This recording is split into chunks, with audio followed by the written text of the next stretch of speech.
दोस्तों, हमारी सीरीज चल रही है केनेथ एंडरसन की book the tales from Indian jungles और इसकी स्टोरी चल रही है टेल्स ऑफ द सुपरनैचुरल। दोस्तों, इस कहानी में एंडरसन उन घटनाओं के बारे में बता रहे हैं जो उनके साथ या उनके किसी दोस्त के साथ में हुई थी, जो कि पैरानॉर्मल एक्टिविटीज से जुड़ी हुई है। अब इन घटनाओं के बारे में जानते जानते केनेथ एंडरसन को लगने लगा कि उनको इनके बारे में और भी कुछ जानना चाहिए।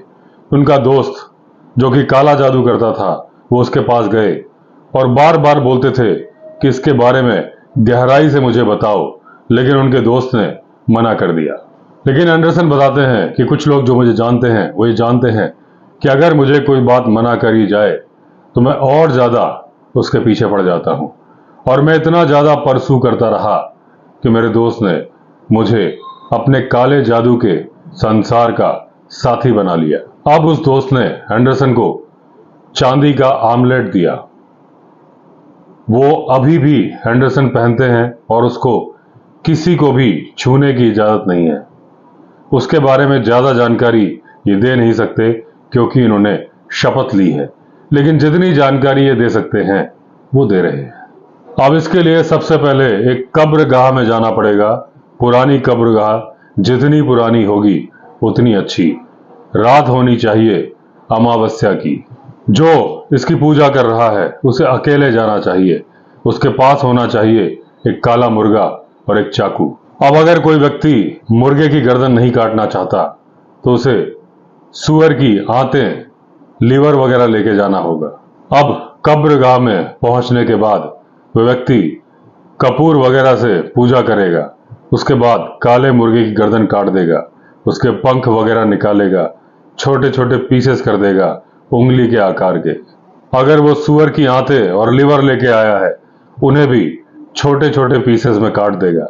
अब उसके बाद वो पूरी कब्रगाह में घूमेगा बिना पीछे मुड़े हुए, और जो ये मांस के टुकड़े हैं कभी लेफ्ट कभी राइट फेंक देगा, और जितनी भी गंदी भाषा वो सोच सकता है वो बोलता जाएगा कि आओ खाओ।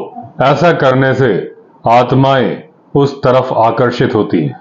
उसके बाद वो व्यक्ति अपने घर जाता है, फिर एक और पूजा करता है। इसलिए वो आत्मा जो उसके पीछे लग गई थी वो उसकी नौकर बन जाती है। आप लोगों ने भारत में बहुत सारे ऐसे लोग देखे होंगे जो कि चमत्कार दिखाते हैं। कभी आसमान से फल पैदा कर देते हैं, कभी कोई नेकलेस पैदा कर देते हैं। ये सारी चीजें इन आत्माओं ने प्रोवाइड कराई होती है। ये छोटे छोटे जिन्न जिन्हें बोला जाता है कुट्टी शैतान। तमिल में कुट्टी वर्ड का मतलब होता है छोटा, शैतान का मतलब डेविल। दोस्तों, इस स्टोरी में बहुत सारी ऐसी स्टोरी हैं जो ना मुझे सुनाने में अच्छा लग रहा है ना आपको सुनने में अच्छा लग रहा होगा, लेकिन इसमें एक टाइगर से रिलेटेड घटना है। वहां से मैं तो बीच के पार्ट छोड़ के उस स्टोरी पर मैं आ जाता हूं जहां टाइगर आ रहा है। एंडरसन बोलते हैं एक घना जंगल जिसे बोला जाता है चीतल दुर्ग, जो कि फेमस था टाइगर्स के लिए। यहाँ बहुत ही घना जंगल था और यहाँ से 4 मील की दूरी पर एक ट्रैक जाता था एक गांव की तरफ जिसका नाम था बुधहाली। इस गांव के अंदर एक मंदिर था पुराना, वहीं पर एक कुआं था, और ये माना जाता था कि ये कुआं और मंदिर दोनों भूतिया हैं। अब क्योंकि इलाका भूतिया बोला जाता था, इसके 1 फरलॉन्ग तक कोई भी आदमी फटकने की कोशिश नहीं करता था। और जब ये इलाका खाली था तो यहाँ पर 1 या 2 भालू रहते थे। एक पैंथर भी आता जाता था। अब एक टाइगर ने सोचा कि ये जगह अच्छी है, क्यों ना इसे अपना आशियाना बना लिया जाए।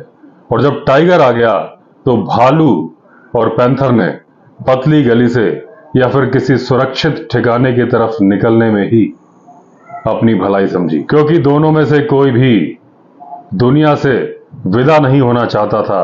और अगर टाइगर के साथ अपनी जगह शेयर करनी होती तो फिर दुनिया को अलविदा कहना होता।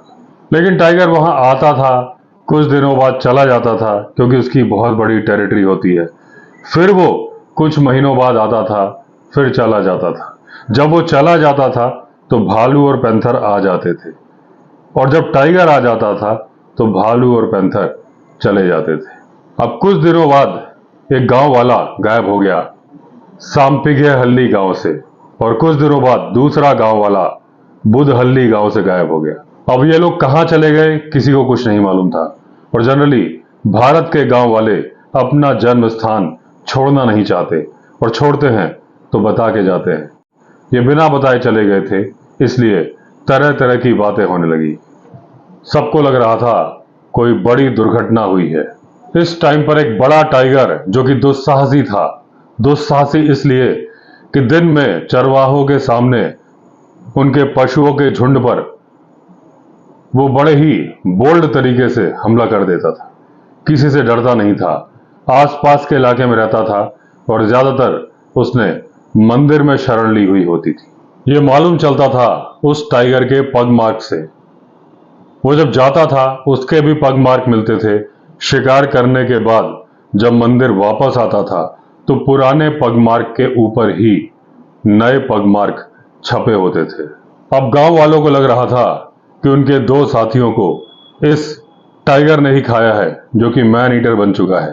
तो वो अथॉरिटीज के पास गए कि ये जो मंदिर वाला मैन ईटर है इससे हमें छुटकारा दिलाइए। अब ये सांपी गली और बुधहल्ली वाला इलाका एंडरसन का फेवरेट था, क्योंकि यहाँ का जंगल बहुत ही खूबसूरत और घना था।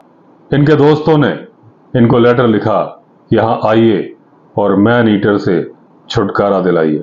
अब जब एंडरसन गांव आए तो उन्होंने बहुत सारी पूछताछ की लोगों से, कैसे ये दो लोग गायब हुए, आखिरी बार कहां देखे गए थे, लेकिन जवाब में सिर्फ और सिर्फ रहस्य ही था।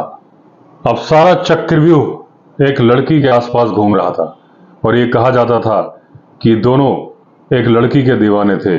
लड़की बहुत ही गरीब थी और ये दोनों आदमी संपन्न थे। अब इस घटना के होने के पहले ये लोग अपने घर से बहुत सारे पैसे ले जाते थे। ना इनके परिवार वालों को मालूम था, ना ही इनके रिलेटिव्स को मालूम था, ना ही इनकी वाइफ्स को मालूम था। क्योंकि भारत एक ऐसा देश है जहां पत्नी अभी भी अपने पति से ये नहीं पूछ सकती कि वो कहां जा रहा है, किस लिए जा रहा है। आदमी के बोले गए शब्द कानून होते हैं और महिलाएं घर के किचन तक सीमित रहती हैं। अब टाइगर से इन लोगों के गायब होने का क्या कनेक्शन है ये किसी को नहीं मालूम था। अब जब एंडरसन ने इन लोगों के गायब होने के बारे में इंक्वायरी करनी शुरू करी तो उस लड़की से भी पूछताछ की, और इनको लगा कि वो लड़की जितना बता रही है उससे कहीं ज्यादा जानती है। लेकिन एंडरसन बोलते हैं क्योंकि ये पुलिस वाले नहीं थे, ना ही कोई जासूस, तो इनको कोई अथॉरिटी नहीं थी उस लड़की से ज्यादा पूछताछ करने की, इसलिए इन्होंने अपना पूरा ध्यान केंद्रित रखा टाइगर की तरफ। एंडरसन ने डिसाइड किया कि वो खाना खा के उस पुराने रहस्यमयी भूतिया मंदिर पर जाएंगे, एक छिपने की जगह ढूंढेंगे, वहां छिपकर मैन ईटर के आने का इंतजार करेंगे और उसके बारे में इंक्वायरी करेंगे। एंडरसन ने यह डिसाइड नहीं किया था कि अगर वो मैन ईटर दिखा तो उसे गोली मारेंगे कि नहीं, क्योंकि इन्हें नहीं मालूम था कि यही दोषी है कि नहीं। गर्मी के दिन थे, जबरदस्त गर्मी पड़ रही थी और चांदनी रात यानी कि पूर्णिमा में करीब 2 दिन बाकी थे। इस टाइम पर रात गुजारना खुले में बहुत ही अच्छा महसूस कराने वाला था, क्योंकि आप किसी हट में रहें या फॉरेस्ट बंगलों में आपको बहुत गर्मी लगती। एंडरसन ने वो सारा जरूरी सामान ले लिया जिसकी कि उनको जरूरत थी। एक टॉर्च, बिस्किट, चाय का फ्लास्क, कुछ कपड़े, पानी की बोतल, एक कपड़े का थैला, क्योंकि अगर ये कागज का थैला लेके जाते तो मंदिर के माहौल में वो चरमराता और मैन ईटर को मालूम चल जाता। थोड़ी देर में एंडरसन वहां पहुंच गए। उस इलाके को ये बहुत ही अच्छी तरीके से जानते थे, हालांकि इन्होंने कोई रात वहां नहीं गुजारी थी। मंदिर ग्रेनाइट का बना था, बहुत ही शानदार था, कहीं कहीं से टूट रहा था। मंदिर के प्रांगण में ही था कुआं, जो कि बहुत गहरा था और उसमें पानी भी था। कुएं का व्यास करीब 15 मीटर का था और उसके ऊपर एक छतरी सी बनी हुई थी। जितने ग्रेनाइट के पत्थर लगे थे बहुत सारे ढीले हो गए थे और उनमें से कुछ गिर भी चुके थे। मंदिर की दीवारों पर कहीं लैंटाना लगी थी, कहीं बरगद के पेड़ की जड़ें निकल रही थी, और देखकर लगता था कि कुछ सालों बाद यह मंदिर जंगल में तब्दील हो जाएगा। लेकिन एंडरसन बोलते हैं कि उन्हें इस वक्त मंदिर के स्ट्रक्चर या उसकी हिस्ट्री में कोई दिलचस्पी नहीं थी। उन्हें दिलचस्पी थी कि मैन ईटर टाइगर कहां कहां छिप सकता है। और ये ढूंढने में एंडरसन को ज्यादा टाइम नहीं लगा। वो जो मंदिर का मेन स्ट्रक्चर था वही जगह थी जहां टाइगर अपना शेल्टर लेता था। अब हालांकि मंदिर की जमीन पत्थर की थी, ठोस थी, लेकिन यहां तहां बहुत सारी मिट्टी जमा थी और जहां जहां मिट्टी जमा थी वहां पर थे टाइगर के पग मार्क के निशान, एक बहुत बड़े टाइगर के। अब एंडरसन को लगा कि अगर जानवर अभी अंदर है तो पक्का गहरी नींद में सो रहा होगा। हालांकि उस मंदिर के अंदर एंडरसन पहले नहीं गए थे, लेकिन फिर भी वो अपने आप को सेफ फील कर रहे थे क्योंकि उन्होंने दूसरे मंदिर देखे थे, उन्हें मंदिर का स्ट्रक्चर मालूम था। अब एंडरसन बोलते हैं कि पहले वाले कमरे में नंदी जी की मूर्ति होगी, वो नंदी जी जिन्हें सभी हिंदू पूजते हैं, और उसके बाद अंदर वाले कमरे में शिव जी की प्रतिमा या शिवलिंगम होगा जो कि भगवान शिव का प्रतीक है। अब जहां पर नंदी जी विराजमान है उसके बाद वाले कमरे में जहां शिव जी की प्रतिमा या शिवलिंग होगा, अगर वहां पर टाइगर छिपा हुआ तो बहुत ही भयानक घटना होगी क्योंकि उसकी प्राइवेसी में दखल दे दिया गया है। और अब जो व्यक्ति, जो इन्वेडर आ रहा है तो टाइगर सोचेगा इस इन्वेडर का निपटारा ही कर देता हूं, ना रहेगा बांस ना बजेगी बांसुरी। ये वो स्थिति है जब दिमाग काम करना बंद कर देता है, आदमी बहुत ज्यादा परेशान, बहुत ज्यादा डरा हुआ होता है। एंडरसन ने भी टाइम लिया ताकि उनका दिमाग आगे का प्लान सोच सके। तभी एंडरसन को एक आइडिया आ गया, जो कुएं की दीवार थी उसके पीछे छिपके बैठने का, क्योंकि सामने मंदिर का रास्ता था, गर्भगृह का रास्ता, और अगर टाइगर उसके अंदर है तो उस दरवाजे से ही बाहर आएगा, अभी आएगा या थोड़ी देर बाद आएगा, लेकिन दूसरा कोई रास्ता नहीं है। तो एंडरसन अपनी राइफल उस तरफ करके बैठ गए कि किस एंगल से टाइगर आएगा इस बात का फर्क नहीं पड़ता, अगर तो वो मेरे निशाने पर है। अब क्योंकि जो कुएं की दीवार थी एंडरसन का सर उससे ऊपर था, तो उन्होंने कुछ पत्थर रख दिए ताकि एक 6 इंच का छेद रहे जिससे वो देख सके, बाकी उनका सर भी टाइगर को ना दिखाई दे। और दोस्तों, आपको एक बात मालूम है, टाइगर उन चीजों को ही नोटिस कर पाता है जो मूवमेंट कर रही हो। अगर स्थिर हो, स्टेशनरी हो, तो टाइगर का ध्यान उस चीज पर नहीं जाता है। बहुत सारे लोग पूछते हैं कि अगर टाइगर सामने आ जाए तो क्या करें। तो अगर टाइगर ने आपको नहीं देखा है, आप किसी पेड़ के पीछे हैं, तो स्थिर होकर खड़े हो जाएंगे तो टाइगर आपको नहीं देख पाएगा, भले ही आपकी बॉडी का कुछ हिस्सा पेड़ के पीछे से दिख रहा हो, लेकिन वो उसे पेड़ के रूप में ही देखेगा।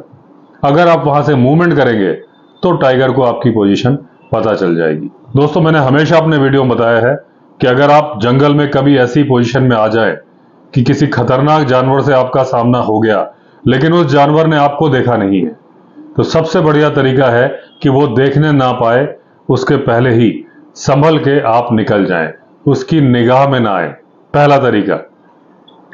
दूसरा, अगर उस जानवर ने आपको देख लिया है और अगर आपकी निगाहें नहीं मिली हैं तो उस जानवर को ऐसे दिखाइए कि आपने उसे नहीं देखा है। मैंने अक्सर बताया, अगर टाइगर, लेपर्ड यहां खड़ा है तो आप इधर देखिए, इधर मत देखिए, इधर देख के तो आप पे अटैक कर देगा। लेकिन अगर वो इस साइड है तो आप इधर देखेंगे तो आपकी साइड विजन में वो आ रहा है, लेकिन टाइगर को नहीं मालूम चल रहा कि आप उसे देख रहे हैं, उसे लग रहा है कि आप कहीं और देख रहे हैं। ये बचाव का बहुत अच्छा तरीका है कि उसके ऊपर आप निगाह भी रखते हैं, और जब उसे लगता है कि आप उसके लिए खतरा नहीं है, टाइगर के केस में तो 100% सच होता है, वो तभी अटैक करता है जब उसे लगता है कि आप उसके लिए खतरा है, या फिर वो मैन ईटर हो कि उसे आदमी शिकार के रूप में नजर आता हो। अब टाइगर को गोली मारने की व्यवस्था तो इन्होंने कर ली थी पत्थर जमा के, अब सबसे बड़ी बात थी कि इनको स्थिर होकर बैठना था। लेकिन एंडरसन बोलते हैं, इस बात का मैं बहुत हैबिचुअल हूं, चाहे पसीना माथे से टपकता हुआ होंठ के ऊपर से बह जाए, चाहे मुझे मच्छर काटे, चाहे छिपकली या गिरगिट मेरी बॉडी पर चलता हुआ चला जाए, मैं नहीं हिलता। अब शाम हो चली थी, जंगली मुर्गे बोल रहे थे, मच्छरों की भिनभिनाहट आ रही थी और चमगादड़ यहां से वहां उड़ रहे थे।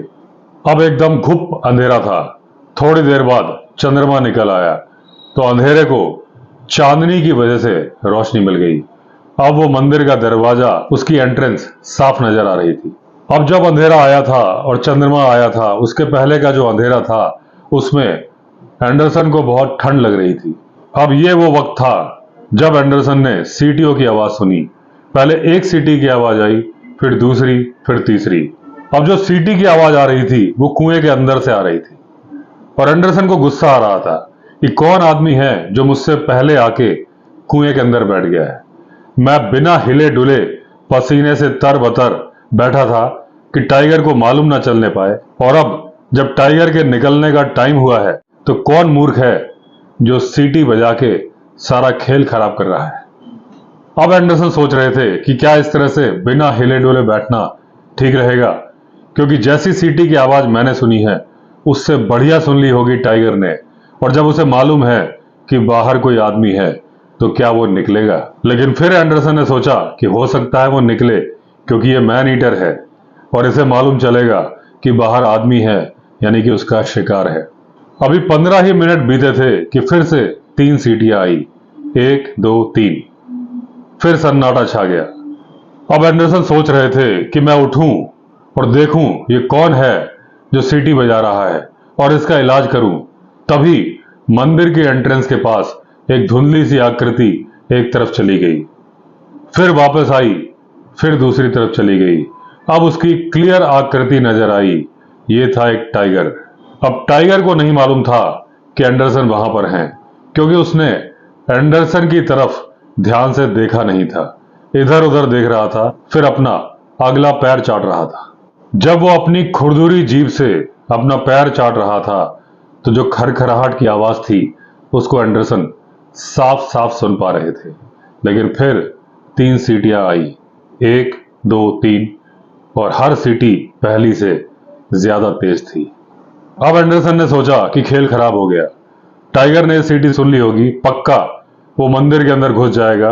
अगर मंदिर में नहीं घुसेगा तो बाहर जंगल में कहीं चला जाएगा। लेकिन टाइगर पर कोई फर्क नहीं पड़ा, वो अभी भी अपना पैर उसी तरीके से चाट रहा था जैसे कि कोई सीटी बजी ही ना हो। लेकिन टाइगर ने वो सीटी की आवाज सुनी ही नहीं थी। अब ऐसा क्यों हुआ था? या तो वो टाइगर बहरा है, और या फिर इस सीटी की आवाज को या इसकी फ्रीक्वेंसी को वो सुन ही नहीं सकता। अब टाइगर ने अपना पैर चाटना बंद किया और आगे की तरफ बढ़ा। जैसे ही वो आगे बढ़ा, कुएं के अंदर से पंख फड़फड़ाने की आवाज आई। ये जरूर चमगादड़ रहा होगा। अब चौथी बार वैसे ही 3 सीटियों की आवाज आई। अब एंडरसन भूल गए कि उनके सामने टाइगर है, और जो वो पहले प्लान करके आए थे कि उसे मारूंगा कि नहीं मारूंगा, वो सब भूल गए। अब उनका पूरा ध्यान था कि कुएं के अंदर से सीटी कौन बजा रहा है और ये कब बाहर निकलेगा। अब एक बार फिर से सीटी की आवाज आई, और जब जब सीटी की आवाज आती थी जोर से पंख फड़फड़ाने की आवाज आती थी, क्योंकि चमगादड़ उड़ते थे। अब एंडरसन टाइगर को पूरी तरह से भूल चुके थे। उनका पूरा ध्यान था उस कुएं के मुहाने पर, यानी कि ओपनिंग पर। थोड़ी देर में उस कुएं के अंदर से एक साया निकलता हुआ दिखाई दिया। अब एंडरसन बोलते हैं कि मुझे देखने में कोई धोखा नहीं हुआ कि मैंने क्या देखा क्या नहीं। साफ साफ करीब 6 फीट की आकृति का एक बादल, काला बादल कुएं से निकला। अब एंडरसन सोचने लगे कि ये क्या चीज है, ये कौन है जो कुएं के अंदर जिंदा रह रहा है। क्या ये जरूरी है ये जानना कि कुएं से बाहर कौन आया था? क्या इतनी तकलीफों के बाद जिंदगी जीना जरूरी है? और क्यों ना मैं इस कुएं में कूद जाऊं और सारी तकलीफों का अंत कर दूं। लेकिन फिर एंडरसन ने अपने आप को संभाला और देखा कि वो बादल, काला बादल कुएं के चारों तरफ घूमा, फिर गायब हो गया। अब चांदनी रात की रोशनी कुएं पर पूरी तरह से पड़ रही थी, लेकिन अब वहां पर कोई काला बादल नहीं था। और जब एंडरसन ने टाइगर को देखा था, इन्हें पसीने आने लगे थे। अब इस काली आकृति को देख के इनको ठंड लग रही थी। अब टाइगर, जो हड्डी और मांस से बना हुआ था, वहां से चला गया। एंडरसन जानते थे कि वह जल्दी नहीं आएगा। हाँ, अगर उसे शिकार जल्दी मिल गया तो क्या पता वो जल्दी भी आ जाए। अब एंडरसन सोच रहे थे कि अगर उन्हें टाइगर को गोली मारनी है तो उन्हें बहुत देर तक इंतजार करना पड़ेगा। लेकिन अब एंडरसन टाइगर को गोली मारना नहीं चाहते थे। वो ये जानना चाहते थे कि यह काली आकृति कौन है, कहां से आई, कुएं के अंदर क्या करती है। दोस्तों इसके आगे का पार्ट करेंगे अगले एपिसोड में। अगर आपने चैनल सब्सक्राइब नहीं किया है तो चैनल सब्सक्राइब कर दीजिए। चलिए फिर मिलते हैं अगले वीडियो में, तब तक के लिए all the best. Vande Mataram.